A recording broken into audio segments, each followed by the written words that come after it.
shirkadda socdaalka gaadiidka ee gobolada dalka ee Safarsame ayaa kamid ah shirkadaha sida weyn uga dhex muuqday bandhiga carwadii sagaalaad oo maalintii labaad ka socda magaalada Burco ee xarunta gobolka Togdheer. Shirkaddan Safarsame ayaa soo bandhigtay adeegyada kala duwan ee ay bixiso, waxayna sidoo kale shirkaddu ballan qaaday inay macaamiisheeda siinayaan adeegyo raali gelin doona. Xisaabiyaha guud ee shirkaddaasi Cabdiraxmaan Maxamuud Jaamac, Guuleed Maxmed Mahdi iyo sidoo kale Cabdirasaaq Maxamed oo kamid ah shaqaalaha shirkaddaasi ayaa sheegay inay qabanayaan bakhtiyaal nasiib kala duwan.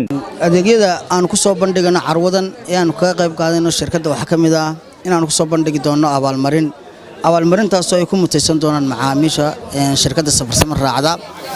waxaanu kala jecelnahay inaan ku soo bandhigno bakhtiyaal nasiibkaas oo ay ku mutaysan doonaan safarro bilaasha iyo hadiyado.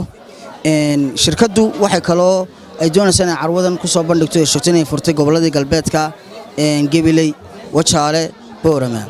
safaradii galbeedka aan u furnay macaamiisheeda bandhiga carwadana waxaan ku soo bandhigi doonaa maanta hadduu Ilaahay ka dhigo muxuu ahay toolay bakhtiyaal nasiib kaasoo electricity iyo tigidho bilaasha iskugu jira. waxaan leenahay macaamiisheeda hore u kaalaya soo gaadha nasiibkiinan waxaan kaloo idin haynaa application mobilekii kaasoo aad gurigaaga adoo fadhiya iyo meheradaada adoo jooga aad kaga goosan karto tigidhada xafiiska.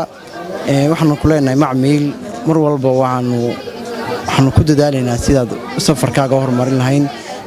sida kale adeegii biyaha aysiigii baabuur cusub oo waxaan ku dhahdaaye lidii keenay oo waxaan ku dhahdaaye safar raaxo leh ku mutaysan doontaan iyagana.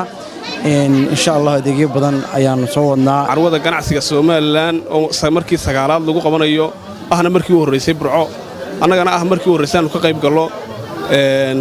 siday labadii mas'uul hore idin sheegeen waxaanu ka qayb galaynaa abaalmarino aanu bixinayno oo ay kamid yihiin hadiyado iyo sidoo kale tigidho free alaab free lagu qaadi doono haddii qofku ku guuleysto.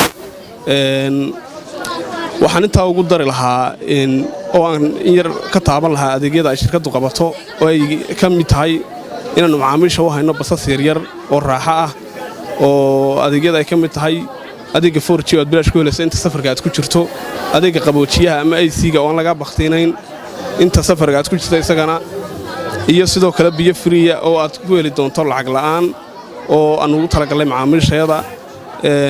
aad iyo aad baad mahadsantihiin. saac waqti kasta aan taraag u baahdaa maharkiisa ama meel kale waa shirkadda kaliya aan raaco safarkeeduna uu fiican yahay.